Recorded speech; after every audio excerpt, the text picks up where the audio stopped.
Yesterday was the single biggest liquidation event in crypto history, an absolute carnage across the board, with some alts dropping 90+% and thousands of longtime traders going from millions to literally zero within the span of a couple hours. So what exactly happened yesterday and what does it mean for crypto going forward? In today's video, I'll be going through exactly what caused yesterday's record-breaking sell-off, why some traders were wiped out completely and what you can do to avoid the same fate, as well as my take on what happens now and where we're likely headed next. Yesterday, Trump put out a series of posts in response to China, who had basically said to other countries that they're going to be putting export controls on various rare earths. Trump's response to them doing this was to add further tariffs to China and kind of reignite the China-US trade war. And this headline event caused a massive sell-off in the stock market and a massive sell-off in the crypto market. And if you guys remember, when we were about at all-time highs, in my last video, I put out a warning talking about how something like this could happen. So that brings us to October. Right now, everyone and their mom is pretty stoked out of their mind that October is going to be one of the most crazy bullish months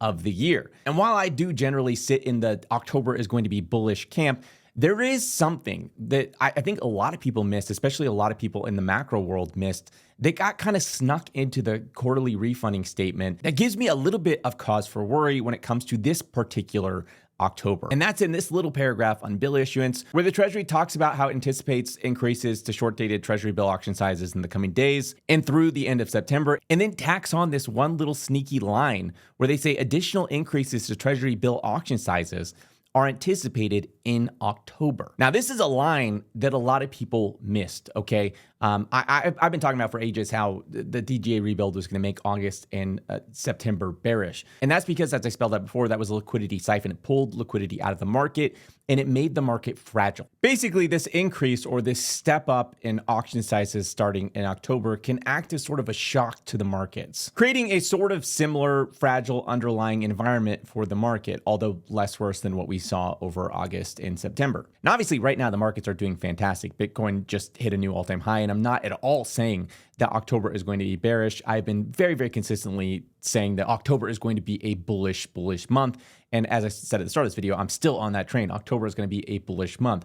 I'm just highlighting that basically this weakness exists this fragile state exists in the market, and it'll be present for about the first 2 weeks. After those first 2 weeks, that shock factor is gone and we should be good. We're in the clear. But for those first 2 weeks, if we were to have like a really negative headline event, just imagine that would be accelerated by this fragile market state. Okay, so because the market isn't as strong as people normally are used to in October, that headline event would have more impact than it traditionally does. Basically, what I was highlighting in that video was that although everyone was hyper bullish at the start of October, technically, like on a fundamental level, because of that step up in issuance, the market was in an extremely fragile state for those first 2 weeks of October. Meaning any sort of headline event that was negative could cause the market to dump, and that would be accelerated by this fragile market state. And we saw that in part play out yesterday, but that's not exactly the full picture of what caused the record-breaking liquidation event that we saw yesterday, which had a bunch of other factors mixed in there apart from this fragile market state. Over the past few years in crypto, it's become easier and easier to get access to leverage. And because of that, we've seen much more leverage build up in the crypto ecosystem. And this leverage was amplified going into October because everyone expected it to be Uptober. They expected the bottom to be in. We were racing towards all-time highs. It's not usual that we have such a fragile market state. And the fragile market state isn't just because of that step up in issuance. In general, the plumbing of the market right now is kind of a mess. It's kind of actually abysmal in terms of macro, which we'll get into that a little bit later in the video. But just overall, the liquidity environment for the market was extremely fragile. Now, I actually think the headline event of tariffs and Trump and China actually wasn't as important as some people are making it out to be. We've had plenty of tariff headlines since April. They haven't caused massive liquidation events in the same way that we just saw. I really think it could have been any negative headline event of a similar magnitude that would have caused this market pullback. Now, further amplifying this on top of the fragile market state, on top of the just record access to leverage and the record amount of leverage going into October, you have the fact that there's a ton of people ready to sell at any sign of market weakness because they believe deeply in the 4-year cycle. The 4-year cycle has been historically accurate 100% of the time in crypto from the inception of crypto up until today. So there's a lot of people that were sitting on the sidelines ready to sell on a dime as soon as they saw market weakness because they believe the market is going to top at some point in either October, November, or December. And there's a huge swath of people that just believed it was going to be October for various reasons. There's even posts going around on X or whatever. They were talking about October 6th is going to be the top. Some guy predicted it on Reddit or whatever. And that happened to be like when we hit the high for the market in recent history. And so people started to kind of believe in that. And so they saw this market weakness. They already believe in the 4-year cycle. There's record amounts of leverage. The market is ready to flush. It's fragile. All these things are amplifying the downside and causing record amounts of liquidations and cascades. Even further amplifying this is the fact that it was all on a Friday when you have a lot of options expiring. And options expiring typically on their own amplify moves either direction. If the market's bullish, they amplify moves up. If the market's bearish, they amplify moves down. So you have all these different amplifiers stacked on top of each other, all in this perfect moment, sort of creating this perfect storm environment for the liquidation cascade like we saw on Friday. And this is where things get a little bit insane. Because the liquidation cascade was so quick, and nobody could prepare for it, nobody could adjust to it, nobody could respond to it, there were a lot of accounts that had cross margin ticked that ended up getting liquidated.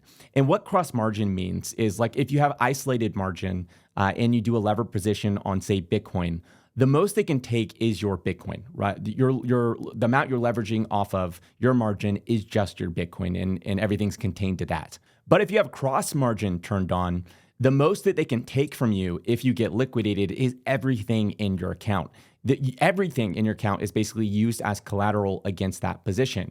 Now, typically, this isn't maybe a big issue because maybe some people have stop losses on and they're not worried about it. Or maybe they are playing it super safe with leverage. They're only doing like 2x leverage. And for them, they're like, dude, there's no way Bitcoin's going to drop, that far. And if it did, I'd have days to adjust to that. Given this perfect storm environment, obviously, though, they didn't have that time to do it. It happened like that.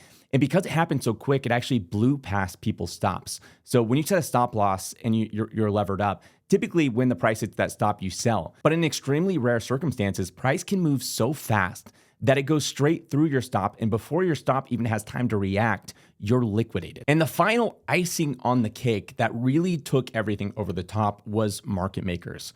You had a lot of market makers that, as this liquidity cascade started to unfold, realized what was going to happen with some of these cross-margin liquidations, or maybe they were just afraid of it. I don't know. But because market makers are about protecting their own business and they don't want to be the ones left holding the losses, they ended up stepping back from a lot of these alts, which left the liquidity environment extremely thin. And if you don't understand how this works, market makers provide a lot of the liquidity for a lot of these alts, especially a lot of these major alts. And when they're not there to provide liquidity, the books get really thin, meaning there's just not a lot of liquidity to sell into. And especially when you have one of these kind of record-breaking sell-offs, that's like a recipe for disaster, which is why you saw some of these alts, especially major alts, drop 90% just like really, really quickly. It was all these things stacked on top of each other, plus those market makers stepping back, plus those cross-margin liquidations. And it's really sad if you read some of the stories on X where some of these people just got wiped out completely.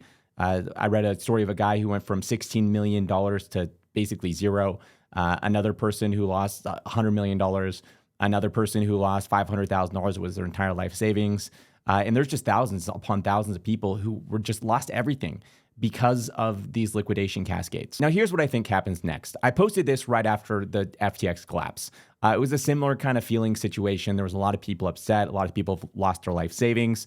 There was people like literally breaking down on X. And a lot of people were saying things like there will never be another crypto bull market. Crypto's dead. It's going to drop way further. This is just beginning. And I posted all those quotes and said, does this feel familiar to anyone else?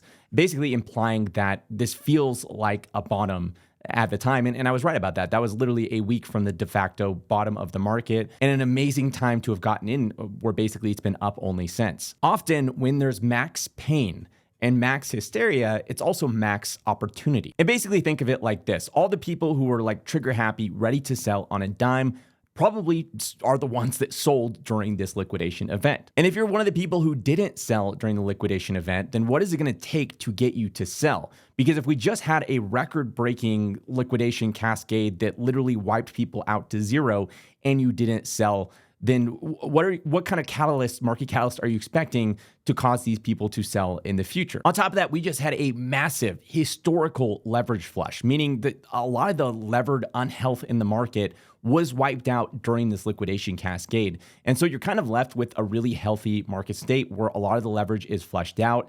a lot of the like froth is flushed out. And the people left are the people that are kind of the long-term buyers and holders. And I've shown this before, but I want to show it again. This is a list of bull market peak indicators. So they show you when we're approaching the top of a bull market. And historically, a lot of the indicators on this list have been accurate 100% of the time during past bull runs. But as you can see right now, 0 out of 30 of these bull market peak indicators are being hit at the moment. Not one single top indicator is hitting right now. While you have every single KOL on X telling you the market's topped, you have all these people scared of the 4-year cycle, and yet on a fundamental level, even just looking at TA, you're not even looking like the macro environment, etc. Not one single bull market peak indicator is showing that it's time to sell. 100% are showing that it's not time to sell. That's crazy. That's actually crazy. I've never seen such a disparity between the people. The amount of people are saying it's time to sell and the amount of these indicators that are not. And that kind of highlights what it typically is like when it's time to sell is the exact opposite of what you're seeing right now. During an actual top, everyone and their mom, especially the top KOLs on X, are telling you that the bull market is going to go on forever. It's a super cycle, and nobody, and I'm talking about nobody, is talking about selling. It seems insane, like stupid, to sell at a bull market top. Nobody, even if I showed you this chart and every indicator was being hit, you would think I'm an idiot for telling you it's time to sell. That's what it feels like at a bull market top. What it feels like at a bear market bottom is exactly what it feels like today. There's a reason I showed my post from the FTX collapse because it feels exactly the same as the collapse we're going through right now. Although honestly, that felt worse because it had been a year of just getting beat to smithereens by the market and getting kicked in the gut over and over again. But the sentiment was about the same on X. You had a similar sentiment where everyone's like, the bull market's over and it's never coming back, alts are dead forever. Like who would ever come back to this market? Obviously, like this was manipulation, somebody needs to go to prison. Like all the same kind of things are being said that are said not at a bull market top, but at a market bottom. If you actually just look at the chart, we just basically gone back in time 2 weeks. Like 2 weeks ago, we were sitting at 109K. Now we're sitting at 111K. We're actually higher than we were 2 weeks ago. But I remember back in the day in like 2017, 2021, like it was very normal to have insane sell-offs in Bitcoin where it just like drops 30% or 40% or whatever. And everyone's like, oh, just another Bitcoin sell-off. This is,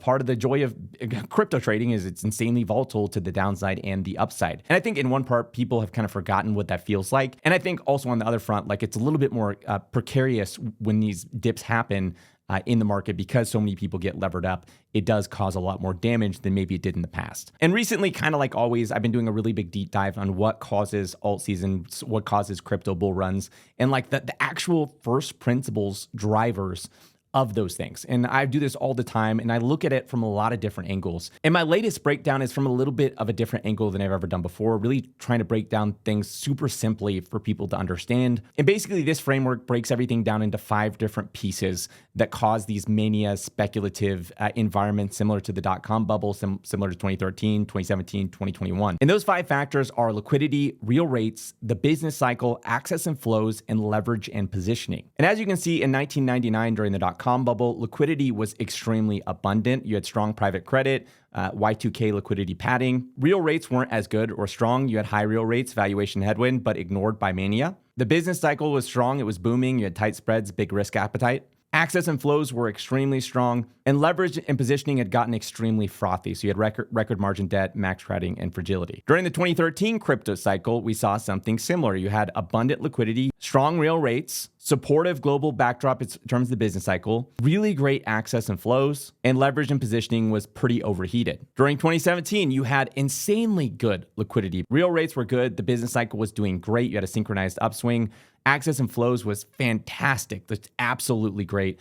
And then leverage and positioning was overheated. During the 2021 crypto cycle, you had absurd levels of liquidity, absurdly good real rates. The business cycle was amazing. Access and flow was absurd. And then leverage and positioning was just overheated. Looking at today, this is what things look like. And as you can see, it looks nothing like what you saw during the manias of the dot-com bubble 2013, 2017, and 2021, which is a really good indicator that we're nowhere near the top, and which is why it feels so abysmal, which is why it doesn't feel like a typical crypto cycle, which is why everyone's saying, oh my gosh, this is the worst crypto cycle ever. Why haven't alts done anything? I can't believe it's ending like this. Maybe you should pause and consider it's not ending like this because it hasn't really begun at this point. Right now, liquidity is neutral. Real rates aren't looking great. Business cycle is neutral. Access and flows is the only dot that is just extremely bullish, and that's because we have so many crypto on-ramps. We have ETFs. The amount of crypto native fuel to send the market higher is absurd. And that has been the primary driver of why we're at all-time high prices. And that's what a lot of people aren't recognizing. It's not a retail mania like in past cycles. This is like a flows-driven market that has pushed us to all-time highs. And leverage and positioning is looking totally fine. If you talk about specifically crypto, it's probably sitting in neutral or supportive. But if you're looking at on a global scale, it's sitting in caution. Now, I've also priced out what it would probably look like if we were to have certain scenarios unfold, like getting 2 more cuts this year, adjustments to the ESLR, etc. Similarly to how I did this with my previous framework, which was a different way to measure how the bull market plays out. And you can see after 2 cuts, liquidity flips green, real rates flip green, business cycle flips green, access and flows stay the same, and then leverage and positioning stays about the same. If you add the Clarity Act, it's really simple, but access and flows go through the roof because you're going to get more institutions giving easy access to crypto, more crypto products, etc. Altcoin ETFs also hit access and flows. And I actually believe there's going to be 3 or more rate cuts in 2026. But if you only price in what the Fed's currently pricing in, 1 rate cut in 2026, on top of the 2 rate cuts this year, like things look fantastic in terms of the market state. And if you throw in the SLR changes and everything else together, this is what it net comes out to, which is actually more supportive than the 2017 cycle, which was absolutely unhinged, but not quite as good as the 2021 cycle, which was unprecedented. And I mentioned earlier in the video that right now the plumbing setup of the macro markets is just abysmal. And that is really what's holding things back. If you look at pure fuel for crypto to go up, it's absurd, as I just mentioned. The problem is being held back by poor plumbing in the global financial system right now. That has a lot to do with the TGA rebuild that we just talked about, the step up in issuance, credit impulse kind of sucking right now, and just a bunch of different things. But once that opens, once you have that liquidity release as those things improve, the setup is absolutely unhinged for crypto, and it is what I've been saying over and over and over again. I believe this is going to be the first 5-year cycle. I believe it is still early. This year would be closer to something like 2020, and next year will be closer to something like 2021. Next year is where I see the majority of the action happening in crypto. But I still think the rest of this year is going to be a great year. I think that by the end of October, things are going to be looking really good. I think into November, things are going to be looking really good. Ultimately, crypto is going to respond to the macro picture, not all these KOLs on X, not people believing in the 4-year cycle, not any of this kind of nonsense that people are posting. It's going to respond to the global liquidity picture. And if that improves vastly, you're going to see a huge expansion out into risk assets. No matter what, like, people on X are like saying like, oh my gosh, now that people see that crypto can sell off, like nobody's going to buy it. And it's like, that's the dumbest thing I've ever heard. Crypto has always done this. Literally always. Alts have always had like 90% drops on some alts. Bitcoin historically has had 40, 50, 60% drops. Like, these drawdowns are normal in crypto. I don't even know why somebody would say that. That's like the dumbest thing I've ever heard. We still have 2 rate cuts priced in for this year. The Fed is projecting 1 rate cut next year, but the market's pricing in 3 rate cuts next year. I say it over and over again, but the SLR changes that are coming are insanely bullish. Like people are sleeping on that one. They're absolutely sleeping on it the same way they were sleeping on the market fragility going into the start of October. The SLR changes are going to be insane when it comes to bank reserves, credit, like all the things that are holding back the market right now. Like the SLR fixes a lot of that. Like that pushes things into motion. The rate cuts push that into motion. And then on the crypto front, we have the Clarity Act. We have continued year over year ETF flows that like they're not going to slow down. Look at what gold did with its ETF flows. I've shown that chart before like a gazillion times. It goes absurd, but not in the first year. It's year over year over year. Institutional adoption is not going to slow down. Now they've gotten a taste. They want more products, more access. Like all these things are improving. All these things are getting better. More altcoin ETFs. Like that's absurd. Like again, we're just at the very start of that. It's kind of like when ETH launched its ETF and everyone's like, oh, it's a dud. And now ETH's breaking records. Okay. ETH's having days where it's outshining Bitcoin. Don't be surprised if alts aren't far more successful than people expect. Not every alt ETF is going to do that, but you only need one to do well before everyone's off to the races trying to find the next one and then the next one and then the next one. We have Trump promising tariff stimmy checks for 2026. And I still think that's like whatever, 60% chance. Like, I don't think it's like high odds that we're going to see that. But if we do see that, that's absurd. Like, that's crazy if we get that. And then on the other hand, on the opposite front, you have the Supreme Court possibly ruling tariffs illegal, which, that would also be extremely bullish. Then you get all the worries about inflation and all that kind of stuff goes away. The economy's booming. Things are looking good. And we approach it from a different angle. And every way you cut it, it's insanely bullish. The picture is awesome. This isn't like 2021 where all the top signals were going off. We were going to a rate hiking cycle that was just like looking abysmal. Inflation was out of control and like there was no more ammo left. This looks like the start of an easing cycle, not the end of an easing cycle. Now, I have a couple different things. One, I'm going to talk a little bit about what I'm buying during this dip in just a second. But I mentioned earlier, I would warn you how to not blow up like some of these people that went from millions of dollars to nothing. And the easiest way is just to never use leverage. It's easy to get into in a bull market because it's a really easy way to make money, but you've now seen why it's so risky and dangerous. It's because sometimes that 1 in a million event does happen, and when it does, people get completely wiped out. Now, let's talk a little bit about what I'm looking to buy during this market sell-off. Obviously, sitting there at the top is Avo. I have been wanting to buy this so bad, and I've been waiting for a dip. And I thought this was my opportunity to buy the dip. We're having a history-making liquidation. And I thought, man, Avo is going to be sitting at such a sweet price.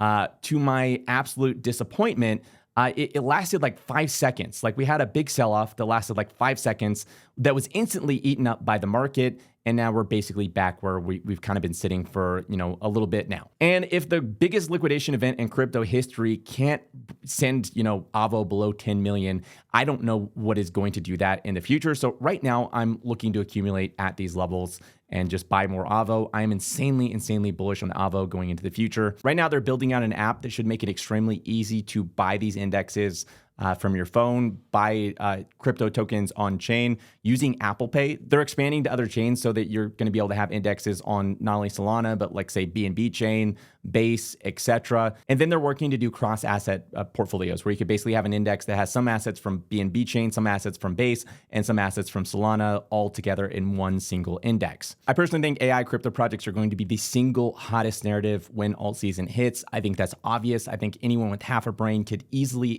guess that that's how things are going to play out.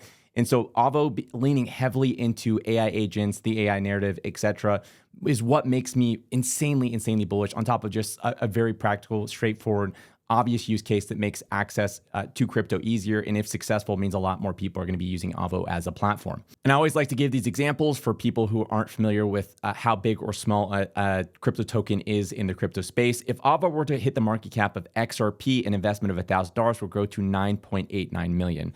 Avo is incredibly tiny today and has a massive amount of upside potential. After that is Virus. Recently, Virus launched Addicted.fun. It took crypto by storm, becoming the #1 crypto game overnight. They made millions and millions in terms of like profit from this game. A portion of that it goes towards buying back and burning the Virus tokens. Some of that buyback has already happened.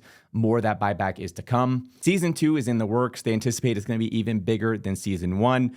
This time around, they're going to be heavily, at least it seems like they're going to be heavily incorporating the Virus token and making it crystal clear that the Virus token is where the value accrual is long-term. They say Season 2 will be even crazier and more viral because of blank. Can't say much yet, but it's a whole different game experience. And they're also working on development of their next title. And then they talked about how the Virus flywheel is live. They're kicking off 780,000 in strategic buybacks, using 25% of all Addicted.fun revenue. The first 70,000 buyback has already been executed, and it's only the start. And the rest of it hasn't been. So they should have about $710,000 in strategic buybacks that have not been done yet. That will be coming in the future. And although it doesn't mention it on this page, I watched a live stream with Solana Gaming's account, this one, where they gave away some of the alpha for Season 2. One of the biggest pieces of alpha is that the Season 2 prize pot, it's going to be a winner take all. One player is going to win it. It's going to be the biggest prize pot in crypto history. If you don't get the vibe, they're trying to like Mr. Beastify the experience. So it's going to be the biggest prize pot in crypto history. They think that's going to attract a lot of hype, a lot of attention. I'm extremely bullish on the Virus token, and it's one I'm buying up during the dip. After that is Research Coin. Finally, Research Coin has had a decent enough dip that it is now sitting in like the extremely undervalued territory. This is one of the tokens I'm most bullish about this cycle. As I've said probably way too many times, Brian Armstrong is the co-founder. And with Brian Armstrong being the co-founder, that is such a stupid, easy narrative for retail to be like, oh, we should buy this token because why? Maybe one of the most powerful men in all of crypto is the co-founder of this project. Can you imagine if CZ was the co-founder of, ResearchCoin, right? Brian Armstrong is the billionaire co-founder CEO of Coinbase, and he's also the co-founder of Research Hub, a really tiny token sitting at 36 million market cap. You can buy this token directly on Coinbase, not even through their DEX integration. It's like natively on Coinbase. It's a part of the DeSci sector of crypto. It's actually doing some ridiculously cool stuff. The reason Brian Armstrong is involved is because he's giga rich and he wants to change the world. And so he wants to do that by decentralizing science. And they're messing around with a bunch of stuff like scientific funding, AI, etc. The scientific funding sector alone is $1 trillion industry. If they can even get like 1% of that, it's absurd how much money would flow into the research coin because all of their funding goes through research coin. So if somebody's funded via Research Hub, that person has to buy research coin to pay out the grant, which is crazy. And currently sitting at 36 million in market cap, that is like such a stupid, obvious buy. If research coin were to grow to the size in market cap of XRP, every $1,000 invested would be 3.87 million. And I do think this is a viral cult coin. I think this is going to be one of the biggest viral cult coins of this cycle. And the easy way to understand it is Brian Armstrong's the co-founder. An easy narrative packaged up is sticky for retail. They're going to want to buy it. After that is Winner. I'm going to make this one quick because I've talked a lot about Winner, but I have always remained bullish on Winner. I bought here. I wrote it up to here. I wrote it down to here. I bought here. I wrote it up to here. I wrote it down to here.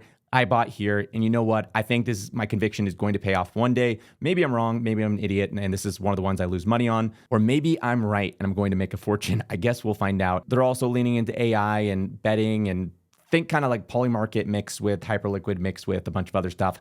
That's Winner, and they're building kind of the infrastructure and foundation for like an entire ecosystem of projects. And $1,000 invested in Winner, if it grow to the size of XRP, be worth $28 million.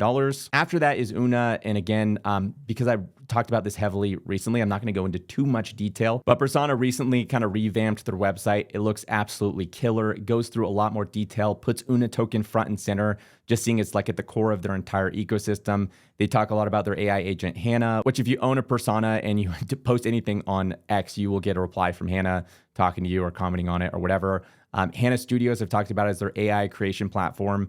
They've leaned heavily into AI. And this is something new that they haven't shared before, and that's their main character framework. This is more of a B2B framework. They've gotten a ton of interest because of their ability to grow on Giphy and these other platforms using AI agents. They've gotten a ton of interest from other crypto projects who want to do something similar. So this is their platform to help other projects launch their own AI agent, to be kind of their rewards manager, their data analyst, their social media manager, their content creator, etc. Again, just another example of them leaning into AI. You can see down here all their various different programs. They also have some other stuff in the works that's going to be announced, I don't know, at some point this year, next year, whenever. It's really exciting and really bullish. I'm just overall extremely bullish on the Una token. And $1,000 invested into Una token, if it were to grow to the size of XRP, would be worth $5.1 billion.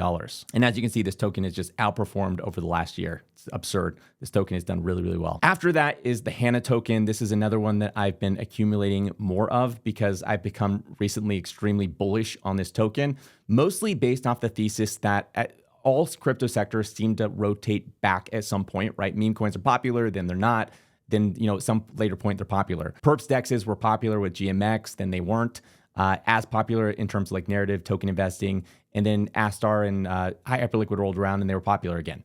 Name a sector in crypto and it kind of goes in and out of favor through different cycles. And AI agents were at one point insanely popular, but then they kind of died out of popularity. But if I had to bet, I would say at one point they rise back up and are extremely popular again. And I think at that point, that's when you see something like Hannah really do well. And sitting at a small market cap of 1.6 million, it's just an absurd amount of upside that is one I just want to hold. Every $1,000 invested, if it were to grow to the size of XRP, would be worth $89 million. Now, this is a token that would never grow to the size of XRP, just to be absolutely clear. There's absolutely no scenario where you would ever see that happen. But it shows you how tiny this token is today and just how much upside potential there is. And that actually hits on a deeper point, which is like, a lot of people say investing in tiny tokens is extremely risky. And in some ways it is. But if you pick quality teams that have tiny tokens, you can see that some of these major altcoins that like everyone said are safe are down 90%, and like Hannah's down 12%. And it's sitting at 1.6 million market cap and it's down 12%. Una's down 2%, okay? 2%. Research Coin took a bigger hit. It's down 24%, which that's brutal. That's rough, but it's not 90%. Virus is down only 16%.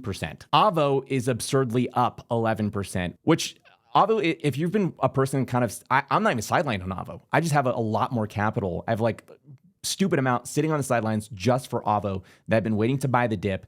I literally thought once we went from, 600K to like 2 million, I was like, okay, we're probably going to retrace. Then we went higher. And I was like, okay, we went to 8 million. We're probably going to retrace. Then we went higher and then we went higher and we went higher. And it's been super annoying because like I bat myself over the head. Like I should have bought, but I didn't. Like I hold a lot of Avo. I hold a lot of Avo, but I wanted to hold a lot more because to me, this is an obvious play. I'm really deep conviction on this project. I want to own like a pretty big chunk of it. But the market won't let me. And I've been like sitting here for like weeks and been like, okay, it's going to drop under 10 million. That's when I'll buy. And every single time it just like, it doesn't. It's stupid. It's like one of the most reflexive to the upside tokens, which makes me insanely bullish. Like what will happen once if we get an alt season, if I'm right about these things, like what do you think this token's going to do? Like this is if it's doing this well during the biggest, like most catastrophic event in crypto history, what do you think it's going to do when it's bullish? Like this token wants to go up. And then finally, I'm currently buying the Flay token. This is one I just did a massive video on recently talking about my bull case for it. But it's kind of TLDR. If you don't want to watch that entire video, you should go watch it and kind of hear what I have to say.